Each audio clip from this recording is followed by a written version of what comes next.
কে কে ওখানে? কে ওখানে? কে ওখানে?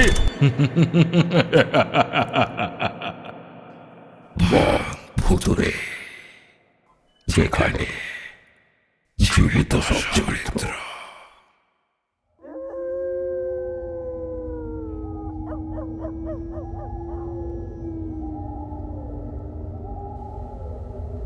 সুলভপুর গ্রামে সেদিন অন্ধকার নেমেছে। অন্ধকার যে শুধু গ্রামেই নামে এমনটা নয়, শহর, প্রান্তর, পাহাড়, নদী, সমুদ্র সর্বত্র অন্ধকার নামে। পৃথিবীর আদি রহস্য এই অন্ধকার, তারপরে আসে আলো। কিন্তু সুলভপুরের এই অন্ধকার রাত অন্যান্য রাতের মতো নয়। সুলভপুর গ্রামের সকল পুরুষরা এসে জড়ো হয়েছে গ্রামের শেষের এক বড় দিঘির কাছে। দিঘির নাম একসময় ছিল জলমহল। তারপর এখন দিঘির জল একেবারে কমে আসায় গ্রামের লোকেরা এর নতুন নাম দিয়েছে খরামহল। এমন নাম কেন দিয়েছে সে কথার ইতিহাস বলতে গেলে অনেক কিছু বলতে হয়। ওই দিঘির পাড়ের দিকে তাকালে দেখা যায় এক অদ্ভুত দৃশ্য। দিঘির ওপারে মস্ত জঙ্গল, বড় বড় গাছের গুঁড়ি জঙ্গলে সার বেঁধে যেন পিছনে তাকে আড়াল করে রেখেছে। গ্রামের রাস্তার দিকের পথে লাইন দিয়ে দাঁড়িয়ে রয়েছে গ্রামের পুরুষ মানুষেরা, আর তাদের মাঝে নারী, বাচ্চা, এমনকি বৃদ্ধরাও। আর সেই এক সময়ের জলমহল দিঘির একদম মাঝামাঝি জায়গায়, যেখানে সামান্য একটু জল এখনো রয়েছে, সেইখানে পাশাপাশি দাঁড়িয়ে রয়েছে তিনজন লোক। আর তাদের সামনে জলের কাছটায় বসে রয়েছে এক তান্ত্রিক। বিশাল তার চেহারা, টকটকে লাল চোখ, চুলের জটা মাথার ওপরে লম্বা হয়ে রয়েছে, দাড়ি ঝুলে এসেছে বুকের কাছ পর্যন্ত, চোখে মুখে আর চেহারায় বলিরেখা স্পষ্ট, আর গালের কাছে একটা লম্বা কাটা দাগ। তিনজন চোখ তুলে তাকালো সেই জলের দিকে, আর তার সঙ্গে সঙ্গে পাশে দাঁড়িয়ে থাকা তান্ত্রিক গম্ভীর গলায় বলে উঠলেন, এখনো সময় হয়নি, একটু সময় লাগবে, তোরা নিশ্চিন্তে বস এখানে। তান্ত্রিকের কথা শুনে দাঁড়িয়ে থাকা তিনজনের মধ্যে একজন বলে উঠল, কাজটা কি ঠিক হচ্ছে সাধু বাবা? সব কিছু ঠিক আছে, দুটো কালো মোষ আমি জোগাড় করে রেখেছি, কিন্তু তা বলে মানুষ বলি দিতেই হবে? তান্ত্রিকের চোখ যেন রক্তবর্ণ ধারণ করলো এই কথা শুনে। আকাশের দিকে একবার সে তাকিয়ে দেখল। অমাবস্যার রাত, আকাশে চাঁদের দেখা নেই। যেমন অন্ধকার পড়েছে, সেই অন্ধকারে গ্রামের পথের কাছে দিঘির পাড়ে দাঁড়িয়ে থাকা লোকেরা এতদূর পর্যন্ত দেখতে পেত না। তবে সামান্য জলের চারপাশে মশালের মতো ছোট ছোট করে আগুন জ্বালা হয়েছে, আর তারই এক পাশে একটা ছোট যজ্ঞকুণ্ড। সেই যজ্ঞকুণ্ডের মধ্যেই এতক্ষণ একটা মাটির পাত্র থেকে কি যেন তুলে তুলে দিচ্ছিলেন সেই তান্ত্রিক। এবারে লোকটার কথা শুনে মুখ তুলে তিনি বললেন, এখনো বল, যদি মানুষের রক্ত দিতে না পারি তাহলে কিন্তু কাজ হবে না, তাহলে কিন্তু তোদের খরাতেই মরতে হবে। সাধুর মুখে কথাটা শোনা মাত্রই আর একজন বলে উঠল, আরে আপনি কি বলছেন? সাধু বাবাকে তার কাজটা করতে দিন না। একটা মানুষের বলি দিয়ে যদি দুটো গ্রামের জীবন বাঁচানো যায়, তাহলে আর চিন্তাটা কিসের? বাকি আরেকজন চুপচাপ দাঁড়িয়েছিল। এতক্ষণে আধো অন্ধকারে অল্প অল্প আলোর মধ্যে ভালো করে ওদের মুখ দেখা যায় না। তিনজনই পুরুষ, তিনজনই এই গ্রামের প্রবীণ মানুষ, কিন্তু তার মুখে কোনো কথা নেই। তান্ত্রিক আবারও জলের দিকে তাকালেন, তারপর গম্ভীর গলায় বললেন, শুধু এই একবার তোদের একটা মেয়েকে বলি দিতে হবে, যার বয়স এখনো 16 থেকে 17 বছরের মধ্যে, যে এখনো অবিবাহিত, যে এখনো কারোর সঙ্গে কোনো সম্পর্কে লিপ্ত হয়নি এমন এক নারীর বলি দিতে হবে। তান্ত্রিক এবার আকাশের দিকে তাকিয়ে দেখলেন একবার, যেন হঠাৎ করে কিছু একটা দেখতে পেয়েছেন। এমন মনে করেই সামনে জলের মধ্যে তার ডান হাতের মধ্যমা ডুবিয়ে রাখলেন কিছুক্ষণ। তারপর বিড়বিড় করে মন্ত্র পড়ে যেতে লাগলেন। তান্ত্রিক চুপ করে বসে আছে, আর ঠিক তার পিছনেই দাঁড়িয়ে আছে সেই 3 জন লোক। সেখান থেকে জলের মধ্যে তাকালে একটা আলোড়ন দেখা যায়, কিন্তু তান্ত্রিকের আঙুলের ছোঁয়ার আলোড়ন তো এটা নয়। যেন মনে হয় ওই সামান্য জলের ভেতর থেকে কিছু একটা উঠে আসতে চাইছে, আর সেই জন্যই এমনটা হচ্ছে। তান্ত্রিক চোখ খুললেন না, মুখও তুললেন না। সেইভাবেই তিনি বললেন, প্রথমে 2টি মোষ বলি দিতে হবে, তারপর তাদের রক্ত ঢালতে হবে ওই জলের মধ্যে, আর তারপর। কথা শেষ না করেই চুপ করে গেলেন তিনি। একজনের ইশারায় 2 জন শক্ত সামর্থ্য লোক 2টো কালো মোষকে টানতে টানতে নিয়ে এলো। তাদের চিৎকারে আকাশ বাতাস যেন কেঁপে উঠতে লাগলো। বলি সম্পন্ন হলো। 2 মোষের কাটা মাথা থেকে রক্ত গড়িয়ে এসে পড়ল সেই জলের ভেতরে। আর তারপরে নিয়ে আসা হলো সেই মেয়েটিকে। ততক্ষণ এক নেশার ওষুধ খাইয়ে তাকে অবচেতন করে রাখা হয়েছে। তান্ত্রিকের সামনে এসে ঝপ করে বসে পড়ল মেয়েটি।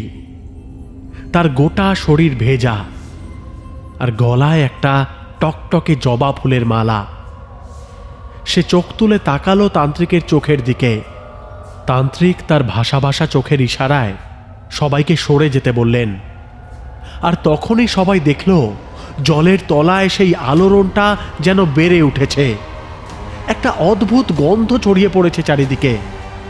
তান্ত্রিক তাড়াতাড়ি খাঁড়াটা হাতে তুলে নিলেন।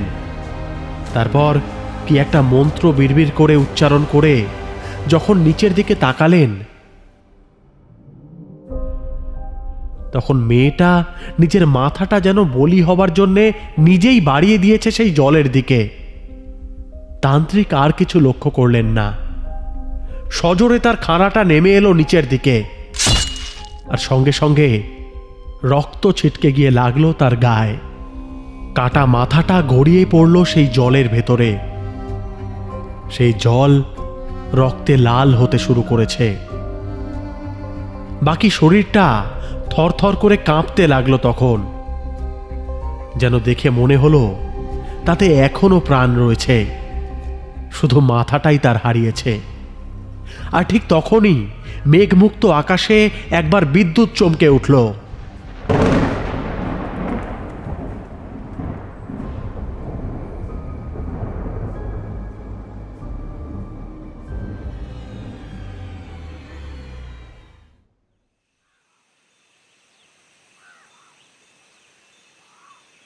চায়ের দোকানে বসে থাকতে থাকতে প্রথম কথাটা মাথায় এসে ধাক্কা দিল মিতালির। এতক্ষণ ধরে বসে আছে, এতগুলো লোক এখান থেকে যাওয়া আসা করলো, অথচ কেউ কিন্তু তাদের সঙ্গে আগ বাড়িয়ে কথা বলার চেষ্টা করলো না। মিতালির মনে হচ্ছিল চায়ের দোকানদার ঠিকই বলেছিলেন, বাইরের লোকেদের এই গ্রামের লোকেরা খুব একটা পছন্দ করে না। তাছাড়া গ্রামের নামটাও কেমন যেন, সুলভপুর। এমন একটা গ্রামে এসেছে যে সেখানে না আছে ইলেকট্রিসিটি, না আছে মোবাইলের নেটওয়ার্ক, আর না আছে ভালো জলের ব্যবস্থা। কোনো কিছুই নেই। রেল স্টেশন এখান থেকে প্রায় ঘন্টা 3 পথ। এতটা পথ এসে তাদের পায়ে ব্যথা করছিল।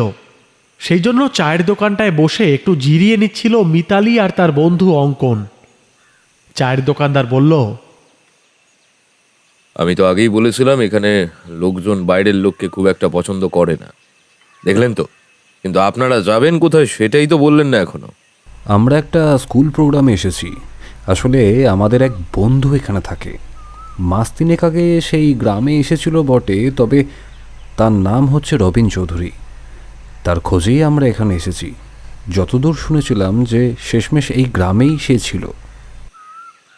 এমন তো মাঝে মাঝে অনেকেই এদিকে আসে। তাছাড়া সুলভপুর গ্রামের ওই খরা দিঘির কথা শুনে আরও অনেকেই আসে, কিন্তু আপনারা যাই হোক, রবীন চৌধুরী লোকটা এখানে কি করতে এসেছিল বলুন তো? এবারে কথা বলার জন্য মুখ খোলে মিতালি। এতক্ষণ ধরে চুপ করে বসে থাকতে তার আর খুব একটা ভালো লাগছিল না। চায়ের দোকানের সামনেই একটা 4 রাস্তার মোড়, সেখান দিয়ে লোকজন চলে যাচ্ছে, গরুর গাড়ি চলে যাচ্ছে, আর সেই গ্রামে চাষা লোকেরাই বেশি। মিতালি বলল, আমার বন্ধু রবিন একজন আর্টিস্ট, ছবি আঁকে। ছবি আঁকার জন্য সে এই দিকে এসেছিল। জায়গাটা দেখে ফিরে গিয়ে তারপর দেখা করবে বলেছিল, কিন্তু 3 মাস হয়ে গেল, তার কোনো খবর নেই। চায়ের দোকানদার কি যেন একটা ভাবলো। তারপর আর যে কজন দোকানে ছিল তাদের সঙ্গে কিছু কথা বলল। তারপরে একবার এদিক ওদিক তাকিয়ে নিয়ে দেখে নিল আশেপাশে কেউ আছে কিনা। তারপর একটু নিচু গলায় বলল, আপনি যার কথা বলছেন তাকে আমি দেখেছি। আমার চায়ের দোকানেও এসেছিল সে। আমার চায়ের দোকানে এসেই এই খরা দিঘির কথা জিজ্ঞেস করছিল। তার মানে তো আপনি রবিনকে দেখেছেন। ও কোথায় গেল বলুন তো? ওর ব্যাপারে এমন কিছু বলতে পারবেন যেটা আমাদের সাহায্য হবে? না বাবু, সেটা বলতে পারবো না। ওই দিনই আমার সঙ্গে শেষবার দেখা হয়েছিল। আমি খরা দিঘির দিকে যেতে বারণ করেছিলাম, কিন্তু আমার কথা শোনেনি। এরপর দোকানদার মিতালি আর অঙ্কনকে বলতে লাগলো রবিন চৌধুরীর সঙ্গে তার দেখা হওয়ার কথা। রবিন এই দোকানে সত্যিই এসেছিল, খরা দিঘি কোন দিকে সেটা জানার জন্য। চা আর তার সঙ্গে একটা বিস্কুট নিয়ে তাতে কামড় দিয়ে খরা দিঘির কথা জানতে চাওয়াতেই দোকানদার চমকে উঠে তার দিকে তাকিয়েছিল। এই খরা দিঘির কথা জিজ্ঞাসা করছেন কেন? ওখানে যাবেন নাকি? বাইরের লোকের ওই দিঘির দিকে যাওয়া কিন্তু ভালো লক্ষণ নয় বাবু, বলে ইচ্ছে আগে। রবিন হেসে উঠেছিল। এক চুমুকে চায়ের খানিকটা শেষ করে নিয়ে তারপর গ্লাসটা নামিয়ে রেখে বলেছিল,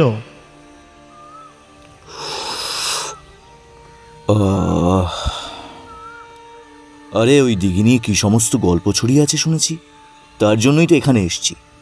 আর আশপাশটা একটু অবজার্ভ করে ভালো যদি কিছু পাই তাহলে সেটা নিয়ে ছবি আঁকা যাবে। আচ্ছা, ওই দিঘিটা কোন দিকে বলুন না, তাহলে যেতাম। চায়ের দোকানদার তাকে অনেক বোঝাবার চেষ্টা করেছিল। রবিনকে সে বলেছিল যে ওই দিঘিটা ভালো নয়। ওই দিঘির আশেপাশে বিশেষ করে রাতের বেলায় কেউ গেলে তার সঙ্গে খারাপ কিছু ঘটে।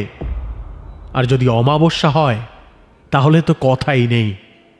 প্রত্যেক অমাবস্যায় এই সুলভপুর গ্রাম এবং তার আশপাশ থেকে একজন করে মানুষ নিরুদ্দেশ হয়ে যায়।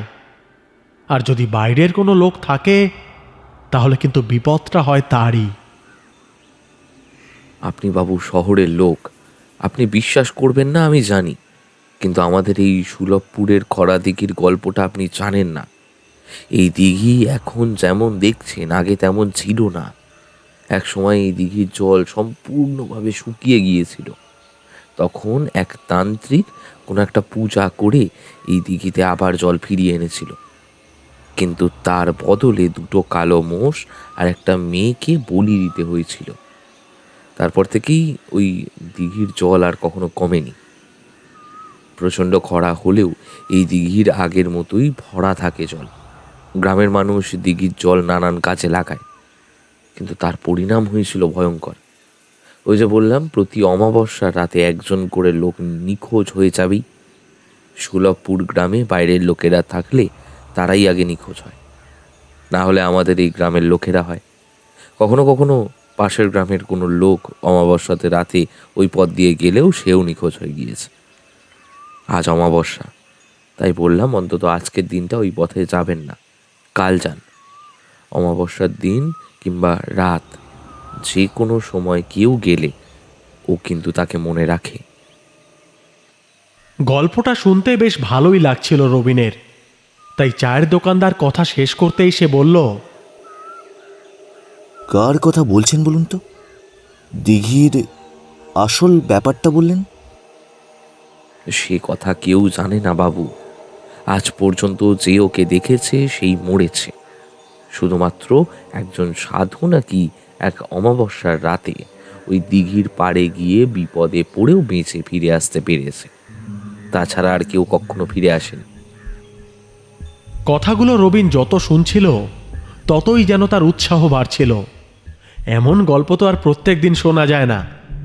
খরা দিঘির কথা অবশ্য সে শহরে থাকতেই শুনেছে। এই অঞ্চলেরই কোনো এক পরিচিত শহরে গিয়ে তার কাছে সেই গল্প করেছে। তাই যখন সুলভপুরের কাছে আসার কথা হয় তখনই রবিন ঠিক করেছিল যে একবার অন্তত দিঘিটাকে সে দেখবে। কিন্তু সামান্য একটা দিঘিকে নিয়ে এই গ্রামের লোকেদের মধ্যে যে এত কুসংস্কার রয়েছে সেটা সে জানতো না। তাই চায়ের দোকানদারকে পয়সা মিটিয়ে দিয়ে কোনো রকমের দিঘিটার খবর পেয়েই সে এগোলো সেই পথে। পেছন থেকে চায়ের দোকানদার অবশ্য তাকে বারণ করেছিল। বাবু, খুব সাবধান। অন্তত আজকের দিনটা ওই পথে যাবেন না। আজ অমাবস্যা, ঘোর অমাবস্যা। চায়ের দোকানদারের কাছে খরা দিঘির গল্পটা সম্পূর্ণ শুনে সেখান থেকে উঠে পড়ল মিতালি আর অঙ্কন। মিতালি একটু আপত্তি করলেও অঙ্কন কিন্তু বুঝতে পারছিল এসব গ্রাম্য গালগল্প ছাড়া আর কিছুই নয়। তাছাড়া আজ থেকে কত বছর আগে এসব কি হয়েছে? তখনকার লোকেদের সব কিছু তো বড় লোকদের হাতেই হতো। তখনকার দিন আর এখনকার দিনের মধ্যে অনেক পার্থক্য। তখন বড় লোকেরা মানুষ মারতে পারত যথেচ্ছভাবে, কেউ কিছু বলতো না। যদিও এখনও সেটাই চলে আসছে, তবে এখন ওই আইন নামের একটা বস্তু আছে। যদিও বড় লোকদের কাছে আইন আর রাস্তায় পড়ে থাকা কলার খোসার মধ্যে পার্থক্য কিছুই নেই। ঠিকমতো হাঁটতে পারলে পা পড়া সম্ভব নয়। আগেও যেমন গরিব মানুষদেরই সবসময় অবহেলিত পীড়িত হতে হতো এবং অবশেষে মৃত্যু ঘটত, বর্তমানেও তেমনটাই হয়। শুধুই যুগ বদলেছে, আর কিছুই বদলায়নি। অঙ্কন ইতিহাসের ছাত্র। ইতিহাসে অনার্স নিয়ে পড়াশোনা করার পাশাপাশি পশ্চিমবঙ্গ এবং ভারতবর্ষের বিভিন্ন ঐতিহাসিক জায়গাগুলো সে ঘুরে দেখার চেষ্টা করে। শুধু তাই নয়, সেখানকার বিভিন্ন হারিয়ে যাওয়া ইতিহাস সংগ্রহ করার চেষ্টা করে সে। তার ইচ্ছা আছে এই সমস্ত তথ্য কালেক্ট করে সে শুধুমাত্র পশ্চিমবঙ্গের হারিয়ে যাওয়া ইতিহাস নিয়ে একটা বই লিখবে। এদিকে মিতালিও তারই ডিপার্টমেন্টের, এমনকি রবিন চৌধুরীও ওই একই ডিপার্টমেন্টে পড়ত। কিন্তু রবিনের শখটা অবশ্য ছিল আঁকার দিকেই। হাঁটতে হাঁটতে মিতালি বলল, লোকটার কথা যদি সত্যি হয় তাহলে। কিন্তু একটা অদ্ভুত ব্যাপার দেখেছিস? যেদিন আমায় রবিন শেষবার ফোন করেছিল সেদিন বলেছিল ওই দিঘির ধারে সে গিয়েছিল দিনের বেলাতে। দিঘির কাছে সে কিছু একটা অদ্ভুত ব্যাপার অনুভব করতে পেরেছিল। আর হিসেব করে দেখলে দেখা যায় সেদিন কিন্তু অমাবস্যা ছিল। 3 মাস আগের কথা বলছি আমি। অঙ্কন পুরো ব্যাপারটা উড়িয়ে দিয়ে বলল, আরে ওই গেও লোকটার কথা তুই শুনছিস? আরে ওরা এইসব কথা বলেই থাকে বাইরের লোক দেখলে। এসব কথা বলে আরও ভয় দেখাবার চেষ্টা করে। কিন্তু এখানে তো নেটওয়ার্ক একদমই নেই। তাহলে তোকে রবিন ফোন করলই বা কী করে? ফোনটা করেছিল বিকেলের দিকে বাস স্ট্যান্ডের কাছে। ওই জায়গাটাতেই ওখানে একমাত্র নেটওয়ার্ক পাওয়া যায়। সেখানে গিয়েই বোধহয় করেছিল, কারণ কথা খুব একটা ভালোভাবে শুনতে পাইনি। এখন আমার মনে হচ্ছে সেদিন যদি অমাবস্যা থাকে আর সেদিন রাতে যদি রবিন নিরুদ্দেশ হয়ে থাকে তাহলে। দেখ মিতালি, ভালো করে একটা কথা শোন। রবিন কোনোভাবেই ওই খরা দিঘির জলে হারিয়ে যায়নি। ওইখান থেকে কেউ ওকে ডাকেনি। এসব গ্রামের লোকেদের মন গড়া ব্যাপার। আর হ্যাঁ, নিশ্চয়ই অন্য কোনো বিপদ রবিনের পড়েছিল। হতেই পারে সে এখনও বেঁচে আছে। আরে এসব গ্রামের দিকের লোকজনকে বাইরে থেকে যদি দেখিস যতটা ভালো মনে হয়, ভিতরে ঢুকলে বুঝবি ততটা একদমই কিন্তু এরা ভালো হয় না। এখানেও কিন্তু সব কিছুর অমনীয় অবস্থা, বুঝলি? মিতালি আর কথা বাড়াতে চাইছিল না। লোকটার বলা কথাগুলো তার মাথার মধ্যে বারবার ঘুরে যাচ্ছিল। তাছাড়া রবিনের বলা কথাগুলো তার মনেই ছিল। রবিন জানিয়েছিল এই দিঘির কাছে দিনের বেলাতেও রবিন অদ্ভুত কিছু একটা অনুভব করেছিল। সেটা কি? তাহলে কি সত্যি রবিন যেটা বলেছিল সেটাই সত্যি? দিনের বেলা জলের মাঝখানে সে কিছু একটা দেখতে পেয়েছিল।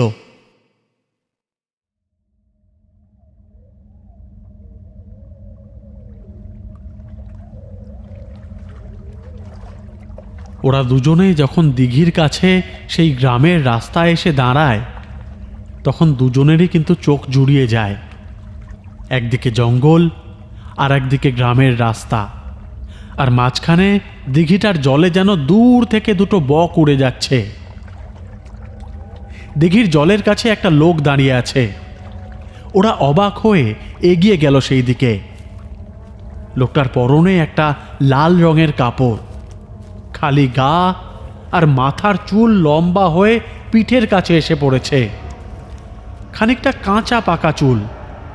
ওদের পায়ের শব্দ পেয়েই এই লোকটা বোধহয় ঘুরে তাকালো পেছনের দিকে। মুখে রক্ত,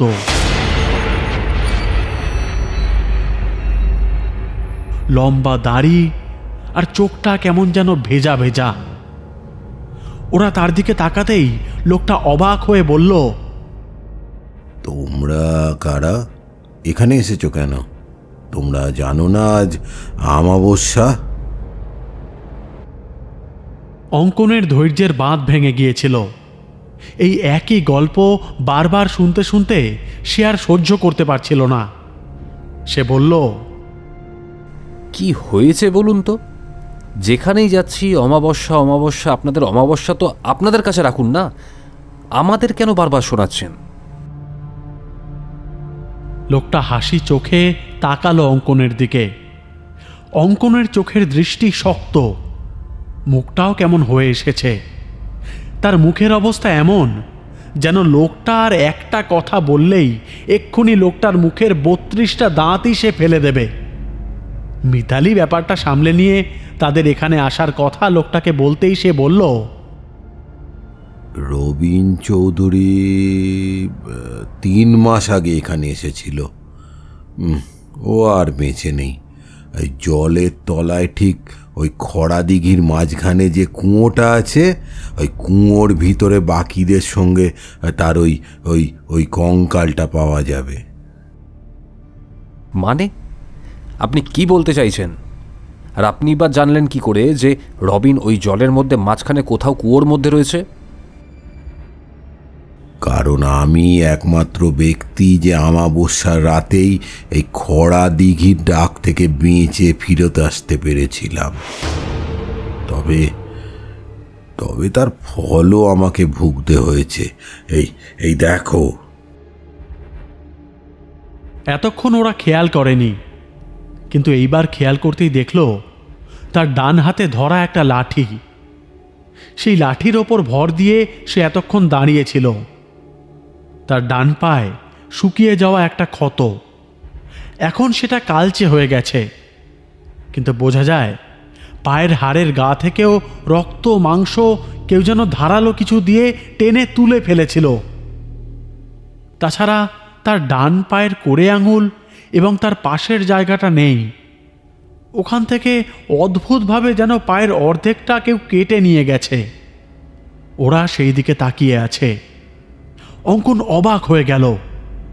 এতক্ষণে তার মুখের রাগের ভাবটা একেবারে কমে এসেছে। সে বলল, এ কি, আপনার পায়ে এমন ক্ষত? মানে এত বড় একটা অ্যাক্সিডেন্ট হলোই বা কি করে? বললাম না, আমাবস্যার রাতে খরা দিঘির ডাক থেকে বেঁচে ফিরেছিলাম একমাত্র আমি। তার কিছু তো ফল আমাকে ভুগতেই হবে, হ্যাঁ তাই না? আমি কৌতূহলের কারণে দেখতে গিয়েছিলাম, তবে তোমরা কৌতূহল দেখাতে যেও না। আমার কৌতূহল দেখানোর কারণ ছিল আমি একজন সাধক। সাধনা করতাম তখন, তাই গ্রামে ফিরেছিলাম। কিন্তু তোমরা শহরের ছেলে, ভালো মানুষ। তোমরা দুজন তো আবার আবার ইতিহাস নিয়ে পড়াশোনা করো। আর ইতিহাস তো এমন অনেক কিছু বলে যেগুলো সত্যি আসলে, কি তাই না? মিতালি আর অঙ্কন দুজনেই অবাক হয়ে যায়। ওরা যে ইতিহাস নিয়ে পড়াশোনা করে সেই কথাটা এই লোকটা কি করে জানলো? অঙ্কন জিজ্ঞেস করলো, ইতিহাস কি বলে? ইতিহাস বলে আমাদের এই ভারতবর্ষ যখন ভারতবর্ষ ছিল না, ঠিক তখন থেকেই ওই তন্ত্র মন্ত্রের জন্মস্থান। গোটা পৃথিবীতে যত তন্ত্র ছড়িয়ে পড়েছে তার আদি স্থান কিন্তু আমাদের এই ভারতবর্ষ। ভারতবর্ষ, তিব্বত, এমন অনেক জায়গা আছে যেখানে এখনো এমন কিছু তন্ত্রমন্ত্রের সাধনা করা হয় যেগুলো গোটা পৃথিবী নিষিদ্ধ করে দিয়েছে। আমাদের এই এশিয়ার বিভিন্ন জায়গা থেকে ইউরোপ, আফ্রিকা এবং খুব কম সংখ্যায় আমেরিকার বিভিন্ন দেশে এই তন্ত্রমন্ত্রের বিভিন্ন ধাপ কিন্তু ছড়িয়ে পড়েছে। তোমরা ইতিহাসের ছাত্র, ইতিহাসের কোনো কিছুই অস্বীকার করতে নেই। ইতিহাস যেমন পুরনো অস্তিত্বকে জানায়, তেমন তেমন ভয় পেতেও শেখায়। আর মাঝে মাঝে ভয় পাওয়া ভালো। লোকটার কথায় ওরা অবাক হয়ে গেল। গ্রামের মুখ্য সূক্ষ্ম লোকেদের মতো কথা সে বলছে না। সে যে যথেষ্ট শিক্ষিত এবং বিভিন্ন ইনফরমেশন তার কাছে আছে সে কথা বোঝা যায়। ওরা আরেকটু এগিয়ে যায় ওই লোকটার দিকে। মিতালিরই কৌতূহলটা বেশি হয়েছিল, কিন্তু সে কি বলবে বুঝতে পারে না। অঙ্কন এগিয়ে এসে বলল, আপনি কে বলুন তো? আপনি এত কিছু জানেন, তারপরও ওই গ্রামে ওই খরা দিঘির একটা কুসংস্কারকে আঁকড়ে ধরে বসে আছেন। মুহূর্তের মধ্যে লোকটার চোখটা যেন জ্বলে ওঠে। তারপরেই অঙ্কনের দিকে তাকিয়ে শক্ত গলায় বলে, কুসংস্কার? বেশ, যদি সাহস থাকে আজ অমাবস্যা, আজকে রাতে এই খরা দিঘির পাড়ে তোমরা কিছুক্ষণ সময় কাটিয়ে দেখাও, তাহলেই বুঝতে পারবে। সেটা আপনি না বললেও আমি করতাম। রবিন যে কোথায় হারিয়েছে সেটা আমার জানতেই হবে। আর আপনার ওই খরা দিঘির কথা যে বলছেন না, সেখানে কি আছে সেটা আমি জানতে চাই। কথাটা বলে অঙ্কন পিছিয়ে গেল। মিতালিও চলে যাচ্ছিল। তখনই শুনতে পেল লোকটা তাকে আস্তে আস্তে বলছে, অমাবস্যার রাতে যে প্রথম ওই জল স্পর্শ করবে তাকেই কিন্তু নিয়ে যাবে। তাই সাবধান, বিপদকে ভয় পেতে হয়, বিশেষ করে এই বিপদ যদি অজানা হয় তাহলে তাকে আরো বেশি ভয় পেতে হয়। আমি ওকে দেখেছি, নিজের চোখে দেখেছি। আর আর আর তাই জন্যেই আমার এমন অবস্থা হয়েছে। মিতালির বুকের ভেতরটা এক অজানা কারণে যেন ধক করে কেঁপে উঠল। ততক্ষণে অঙ্কন এগিয়ে গেছে খানিকটা, তাই সে আর দাঁড়ালো না। একবার লোকটার দিকে তাকিয়ে আরেকবার খোরা দিঘির জলের দিকে দেখে সেও এগিয়ে গেল।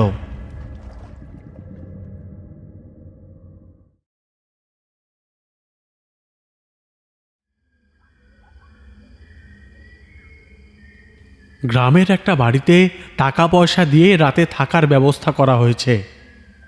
রাতের খাবারের ব্যবস্থা সে কিভাবে করবে? সে তো একা মানুষ। তার ছোট ঘরে কোনো রকমে সে একাই থাকে। সন্ধেবেলা মদ খেয়ে এসে নিজের ঘরে হা করে ঘুমিয়ে পড়ে। তাই তাকেই বেছে নিয়েছিল অঙ্কন। রাতের খাবারের ব্যবস্থাটা যদিও সেই করে দিয়েছিল।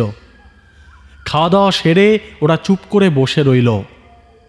ঘরটায় একটা হ্যারিকেন জ্বলছে টিমটিম করে। সেই হ্যারিকেনের দিকে তাকিয়ে মাথার ভেতর সব কিছু একবার ঝালিয়ে নিচ্ছিল মিতালি।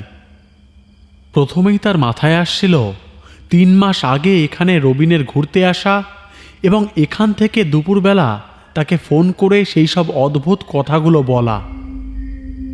রবিনের বলা অদ্ভুত কথাগুলো এখনো বারবার মাথার মধ্যে যেন ঘুরে ফিরে আসে মিতালির। প্রিয় মিতালি, আমি বুঝতে পারছি সুলভপুর গ্রামের খরা দিঘিতে কিছু একটা আছে, এমন কিছু একটা যেটা আমরা বিশ্বাস করতে পারবো না, যেটা আমাদের এই সময় দাঁড়িয়ে আমরা বিশ্বাস করতে পারি না। ওই খরা দিঘির জলের নিচে একটা কুয়ো আছে। ওই কুয়োটা আমি নিজের চোখে দেখেছি, আর তার মধ্যে এমন কেউ আছে যে আর যাই হোক মানুষ হতে পারে না। এইটুকুই ভালোভাবে শুনতে পেয়েছিল মিতালি। রবিন তাকে কি করে দেখলো, কখন দেখলো, এসব ব্যাপারে আর কিছুই জানা হয়নি। তার আগেই ফোনটা কেটে গিয়েছিল। অনেক চেষ্টা করেছিল মিতালি, কিন্তু পারেনি।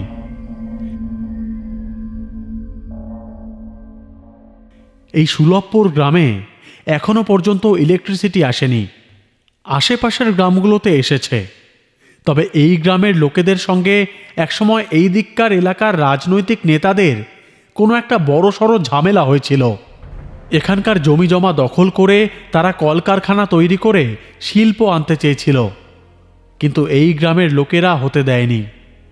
আশেপাশের গ্রামের সবাই প্রাণের ভয় মাথা নামালেও এই গ্রামের লোকেরা মাথা নামায়নি। আর তারপর থেকেই এই গ্রামকে একঘরে করে রাখার ব্যবস্থা। তবে গ্রামের লোকেদের তাতে কোনো অসুবিধা হয়নি। তারা ছোট নদীতে মাছ ধরে, ধান থেকে শুরু করে সমস্ত ফসল ফলায়, আর নিজেদের গ্রামেই বাজার রয়েছে, তাতেই তারা চালিয়ে নেয়। বলা যায় ভারতবর্ষের মতো বড় দেশের মাঝে যেমন কৃত্রিম কিছু ছোট ছোট দেশ তৈরি হওয়ার জন্য মাঝে মাঝে মাথা চাড়া দিয়ে ওঠে, ঠিক তেমনই পশ্চিমবঙ্গের মাঝে বীরভূম জেলার একটা ছোট্ট স্বতন্ত্র গ্রাম এই গ্রামটা।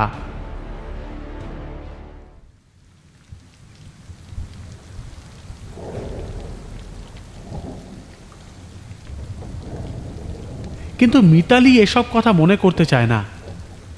সে সব কিছু মেলায়।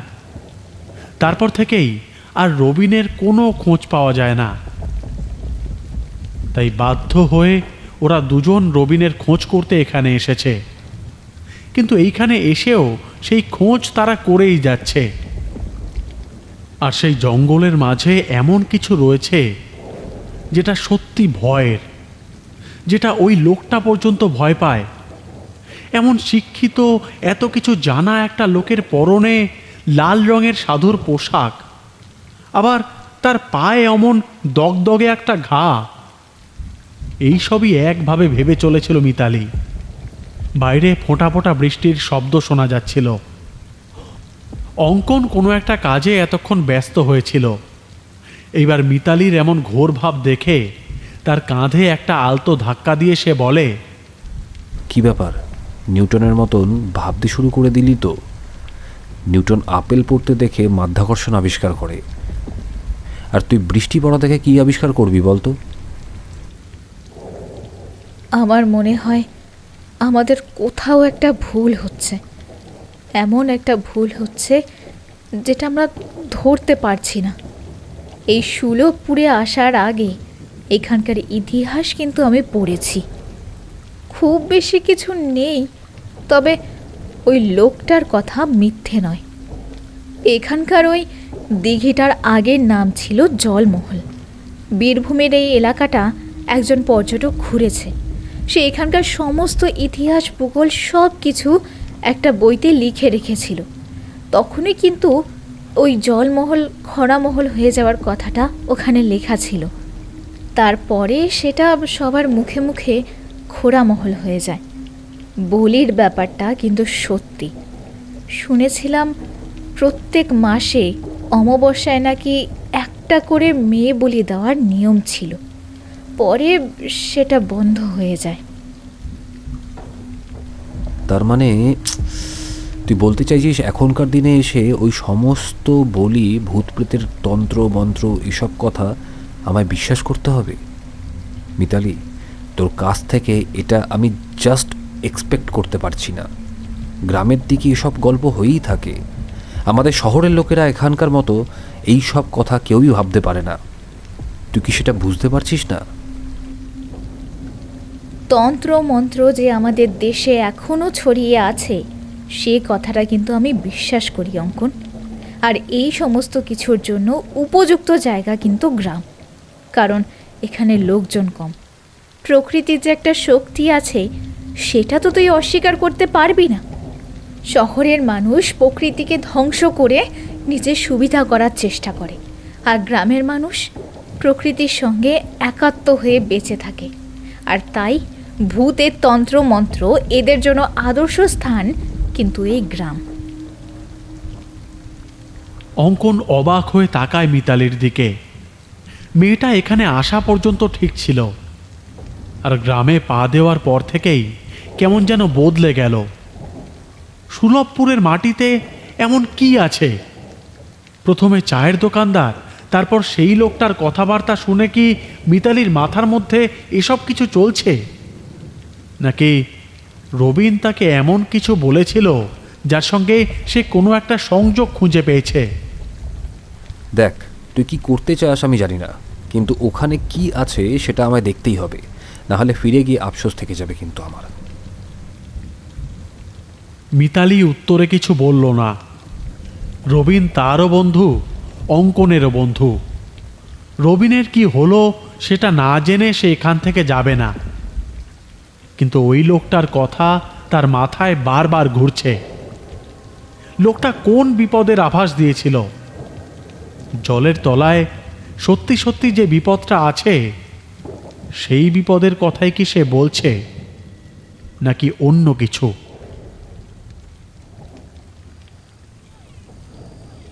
ঝিরঝির করে বৃষ্টি পড়ছে সুলভপুর গ্রামে।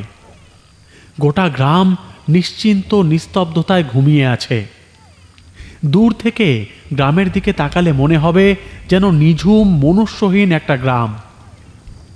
যারা বলে বৃষ্টিতে ঝিঁঝি পোকা ডাকে না, তাদেরকে ভুল প্রমাণিত করে ঝিঁঝি পোকার দল একসাথে যেন গানের প্রতিযোগিতা শুরু করেছে।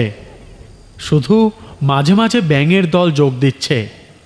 যদিও ব্যাঙ বর্ষাকাল ছাড়া ডাকে না, কিন্তু কোনো এক আশ্চর্য কারণে দু একটা ব্যাঙ মাঝে মাঝে ডেকে উঠছে। আর গ্রামের এই নিস্তব্ধ সুরের নিশুতি বাজনার মাঝে পথে হেঁটে চলেছে মিতালি আর অঙ্কন। যদিও অন্ধকারের মাঝে তেমন কিছু দেখা যাচ্ছে না। আকাশে কালো মেঘ জমেছে, মাঝে মাঝে বিদ্যুৎ চমকাচ্ছে। ভেসে আসা ঠান্ডা হাওয়াটা এসে ধাক্কা দিতেই মিতালি শিরশির করে কেঁপে উঠছে। বারবার অঙ্কনের দিকে তাকিয়ে সে কিছু বলার চেষ্টা করছে, কিন্তু বলতে পারছে না। তবু সে বলল, অঙ্কন, আমার এখনও মনে হচ্ছে রাতের বেলা ওই দিঘির পাড়ে যাওয়া ঠিক হবে না। লোকটা কিছু একটা বলতে চেয়েছিল। আমি তোকে এখনও বলছি, তোর যদি মনে হয় তাহলে তুই ফিরে যেতে পারিস, কিন্তু আমি ফিরবো না। ওই দিঘির জলে কি আছে সেটা আমায় দেখতেই হবে। যদি কিছু থেকে থাকে সেটাও আমি দেখতে চাই। অঙ্কনের শক্ত গলায় বলা কথাগুলো শুনে মিতালি হাল ছেড়ে দেয়। সে জানে অঙ্কনকে এই সময় আর কোনো কিছু বলেই বোঝানো যাবে না। সে ওই দিঘির কাছে যাবেই, কিন্তু তার এত ভয় করছে কেন? বারবার তার কেন মনে হচ্ছে দিঘির পাড়ে খুব খারাপ কিছু একটা অপেক্ষা করছে ওদের জন্য? সেই লোকটার বলা কথাগুলোর জন্য কি, নাকি অন্য কিছু? ফোনটা নিয়ে বারবার ঘাঁটতে ঘাঁটতে তার বারবার মনে হচ্ছিল এই নামটা তার শোনা, কিন্তু কিছুতেই মনে পড়ছে না। একবার বিদ্যুৎ চমকের আলোতে ওরা দূর থেকেই দিঘিটাকে দেখতে পেল। ফাঁকা, নিস্তব্ধ, কোথাও কেউ নেই। গোটা গ্রাম জানতেও পারল না দুজন আবার আজ রাতে ওই খরা দিঘির খাবার হতে চলেছে। দিঘির পাড়ে এসে দাঁড়াতেই একটা ঠান্ডা হাওয়া ওদের দুজনকে এসে যেন ধাক্কা দিয়ে গেল। রাতের অন্ধকারে দিঘির জল যেন কালো বলে মনে হয়। ওদের হাতে টর্চ ছিল। অঙ্কন টর্চ জ্বালিয়ে দিঘির চারপাশে একবার ঘুরিয়ে নিল। তারপর কি যেন ভেবে বলল, এই হলো তোদের সেই খরা দিঘি, যার জলে নাকি কিছু একটা আছে। এই দেখ, আমি এক্ষুনি জলে নামবো। তারপর মিতালি অঙ্কনের কথার কোনো উত্তর দিল না, কারণ ততক্ষণে সে দিঘির ঠিক মাঝামাঝি জায়গায় কিছু একটা দেখতে পেয়েছে। দিঘির মাঝখানে জল থেকে কিছু একটা উঠে এসেছে, কিন্তু ওটা কি?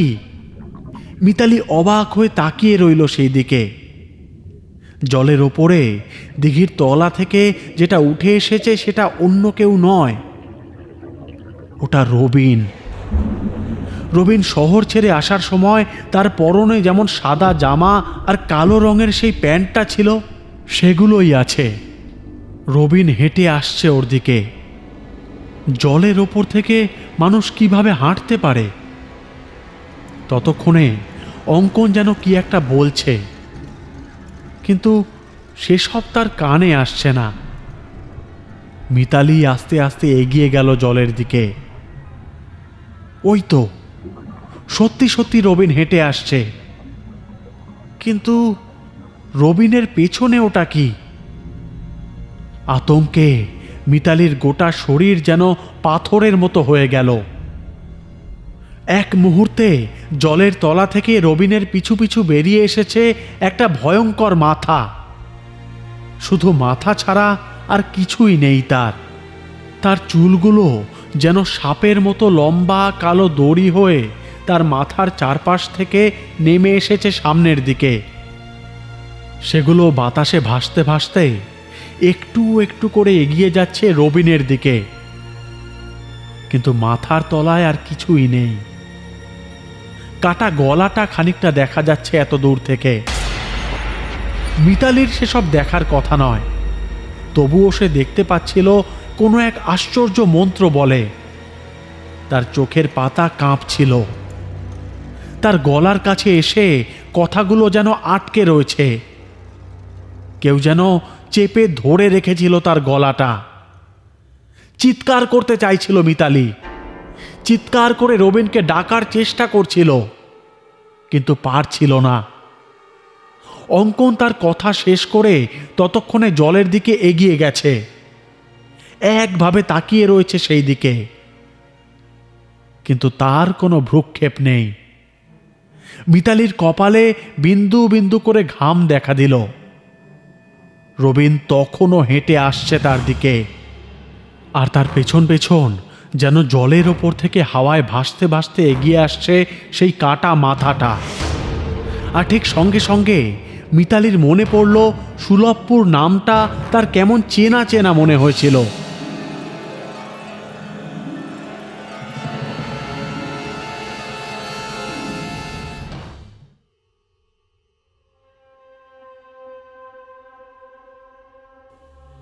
অনেকদিন আগে ঠাকুরদার কাছে সুলভপুর গ্রামের নামটা সে শুনেছিল। সুলভপুরে নাকি কোনো এক তান্ত্রিক গ্রামের মানুষদের ভালো করার নামে এক অশুভ অপশক্তিকে বন্দি করেছিল এই দিঘির মাঝখানে। আর তারপর থেকেই প্রত্যেক অমাবস্যায় সেই অপশক্তি একটা করে মানুষকে নিয়ে যায় তার কাছে, আর তার আত্মাকে হরণ করে রাখে নিজের কাছে। যত শক্তিশালী হবে সেই অপদেবী, ততই সেই তান্ত্রিক ক্ষমতা পাবে। সেই তান্ত্রিক এখন মারা গেছে ঠিকই, কিন্তু সেই অপশক্তি নাকি এখনো সেখানে আছে। ঠাকুরদাই কথায় কথায় সুলভপুরের কথাটা তাকে বলেছিল, তবে ঠাকুরদা নিশ্চিত ছিলেন না। কিন্তু এখন মিতালির কাছে সব পরিষ্কার হয়ে গেল এই গ্রামের সেই ইতিহাসের গল্পটা। তার সঙ্গে ঠাকুরদার কাছে শোনা সেই খবরটা যদি একসঙ্গে মিলিয়ে দেওয়া যায়, তাহলে মিতালির চোখের সামনে রবিন যতই তার দিকে এগোতে লাগলো, ততই সে দেখতে পেল তার পেছনের সেই কাটা মাথাটা যেন ধীরে ধীরে বড় হচ্ছে, টপ টপ করে তার থেকে রক্ত ঝরে পড়ছে। সেই দিঘির জলে সাপের মতো চুলগুলো যেন তলোয়ারের ফলার মতো বাতাসকে সনসন করে কেটে যাচ্ছে। তার দুটো চোখ লাল বড় বড় ক্রিকেট বলের মতো লাগছে। তার মুখের ভেতর থেকে ওটা কি বেরিয়ে এসেছে? লম্বা কালো একটা জিভের মতো, আর মুখের ভেতরটা যেন লাল গনগনে আগুনের মতো।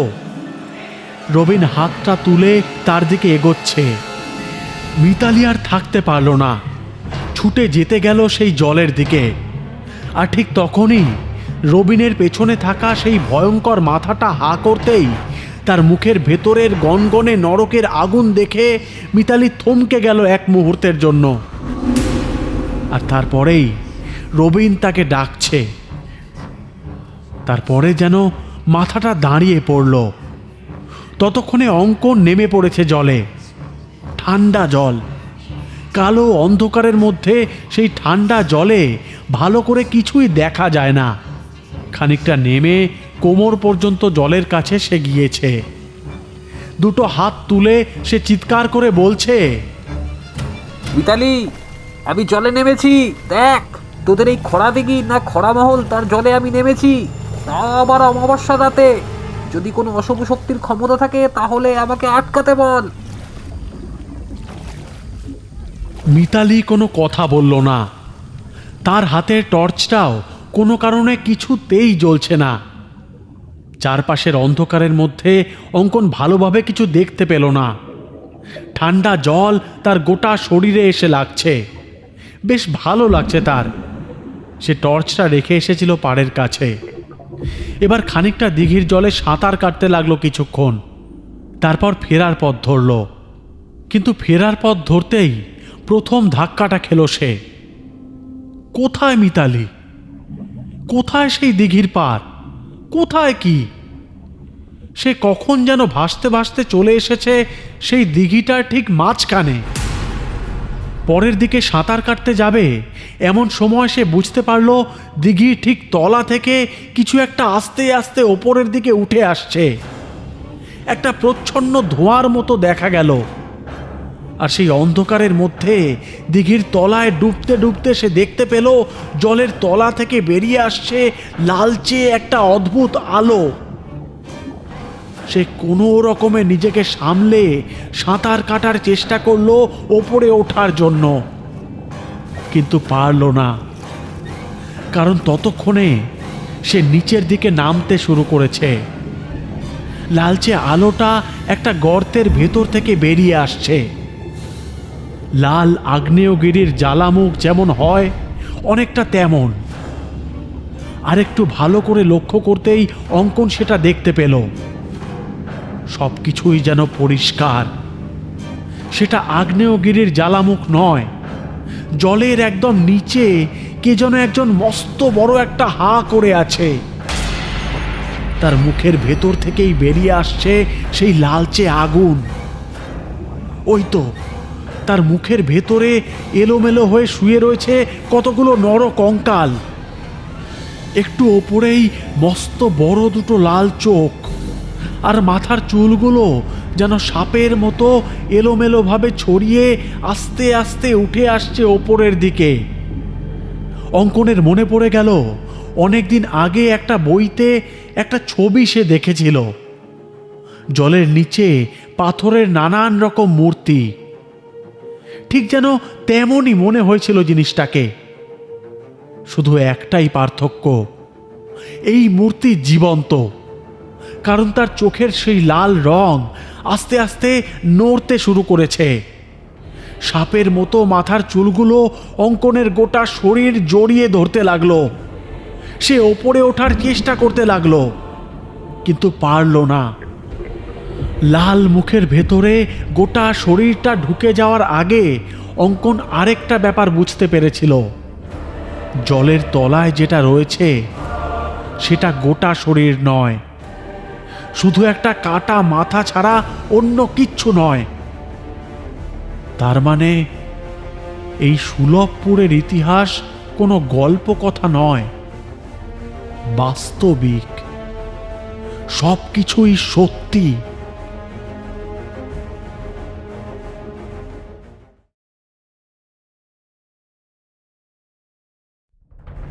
মিতালি যখন চোখ খুলল তখন সে ধরফর করে উঠেছিল।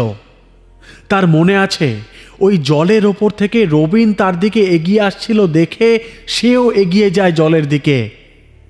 তারপর পেছন থেকে একটা হাত টেনে নিয়ে তাকে সরিয়ে নেয় পেছনের দিকে। মুখ ঘুরিয়ে মিতালি দেখেছিল রবিনকে। আনন্দে দুহাতে তাকে জড়িয়ে ধরেছিল। আমি জানতাম রবিন, তোর কিছু হবে না, তুই ঠিক ফিরে আসবি তুই।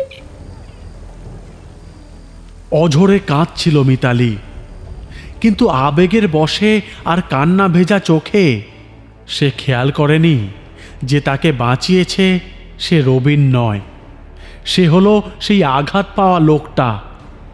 মিতালি তাকে রবিন ভেবেছিল, কারণ মিতালি রবিনকে ভালোবাসত। ভালোবাসলে মানুষকে ঈশ্বরের মতন মনে হয়। তাই মিতালি ভেবেছিল এই চরম মুহূর্তে রবিন তাকে বাঁচাতে এসেছে। তারপরে আর তার কিছুই মনে নেই। চোখ খুলতেই লোকটা বলল, এতবার করে বারণ করলাম তোমাদের, তারপরেও তোমরা ওই খরা দিঘির কাছে গেলে? হ্যাঁ, তোমাদের এত অবিশ্বাস কেন? জীবন নিয়ে এমন খেলতে তোমাদের খারাপ লাগে না? তারপর সবকিছু ভাবার চেষ্টা করল মিতালি, কিন্তু কিছুই বুঝতে পারল না।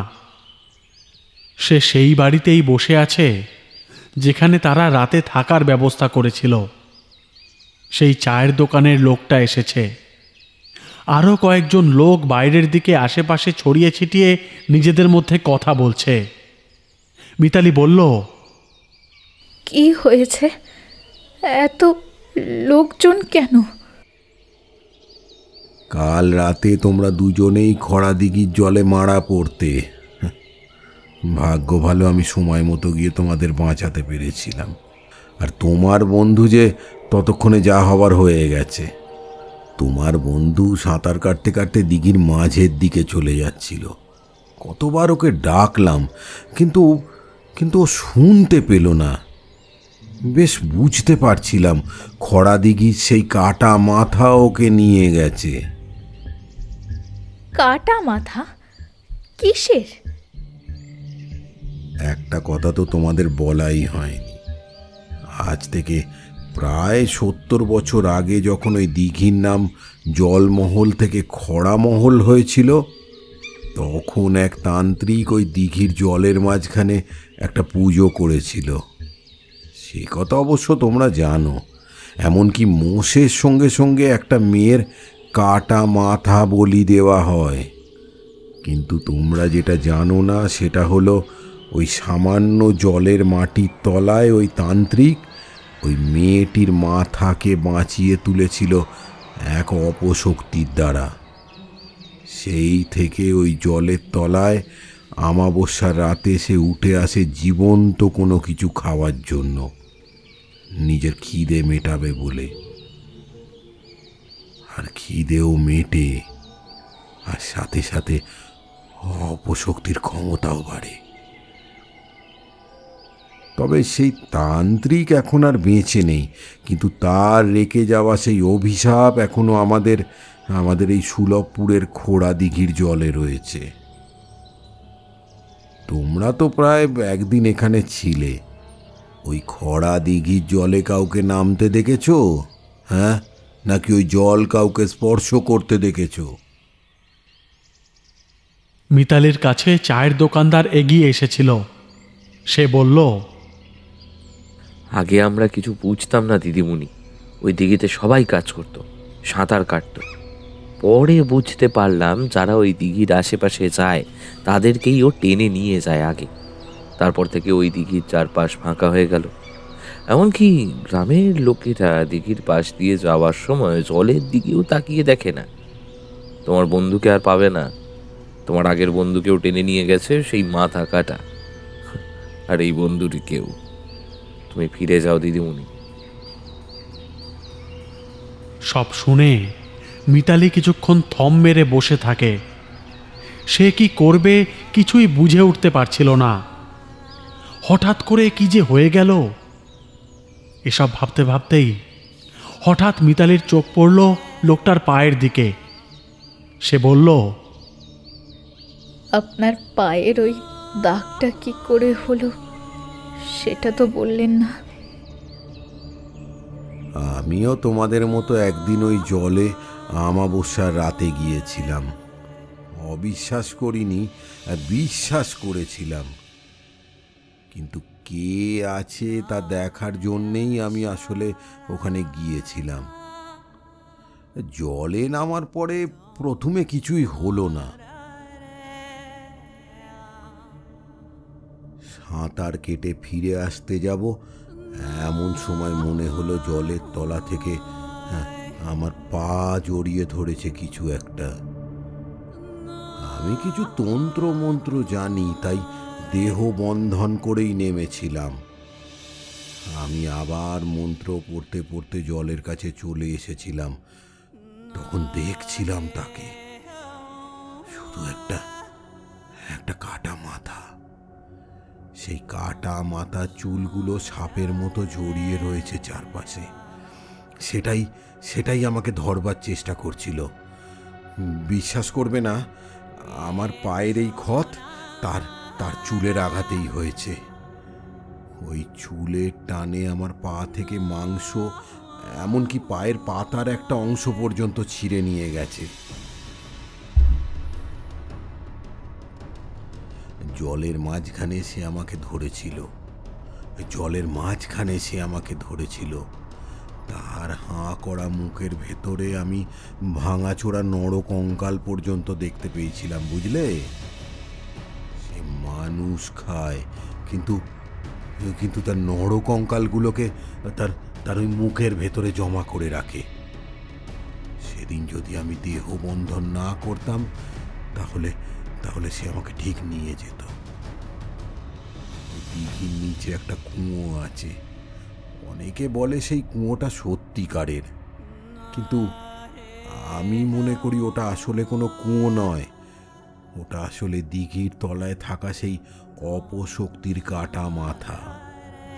আসলে সমস্ত কিছু রয়েছে তার ওই হাঁ করা মুখের ভিতরে।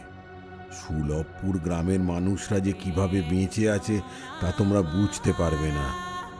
তাই শুধু এখানে এসে আমাদের আর বিরক্ত করে কোনো লাভ নেই।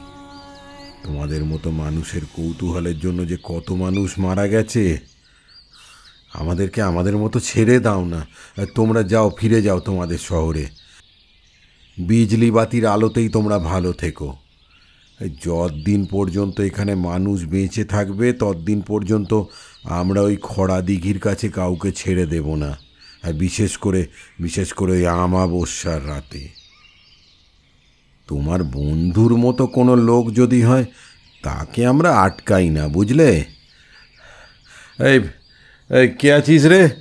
ওকে একটু রেল স্টেশন পর্যন্ত একটু ছেড়ে দিয়ে আসার ব্যবস্থা করতো রে।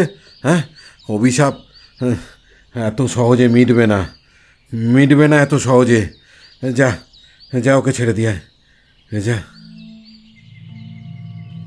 লোকটির শেষ কথাটায় যেন একটা চাপা বেদনা প্রকাশ পেল। যদিও এত কিছু শুনেও মিতালি চুপ করে বসে রইল। লোকটা যে মিথ্যে বলছে সে কথা মনে হলো না। তাছাড়া সে নিজেই সব থেকে বড় প্রমাণ। মিতালির তো শহরে ফিরে যাওয়া ছাড়া আর কিছু করার নেই। তবে এই অভিশাপের কথা সে কোনো দিনও ভুলতে পারবে না। সত্যি কথাই, পুরনো অদেখা ইতিহাস শুধুই একটা কালো ছায়া নয়, মাঝে মাঝে টেনে আনে এমন কিছু ভয়ঙ্কর বিপদকে যাকে ভয় পাওয়া দরকার। ভয় পেলেই হয়তো রবিন কিংবা অঙ্কনের জীবনটা বেঁচে যেত। মিতালি উঠে দাঁড়ায়। ক্লান্ত লাগছে তার। কিন্তু এই গ্রাম ছেড়ে তাকে আজকেই ফিরতে হবে। মাথার মধ্যে যেন তার ঘুরতে থাকে সেই ছোটবেলায় ঠাকুরদার বলে যাওয়া একটা কথা। ঠাকুরদা বলেছিলেন, বুঝলে দিদি, ভয় পাওয়া ভালো, মাঝে মাঝে সত্যি ভয় পাওয়া ভালো।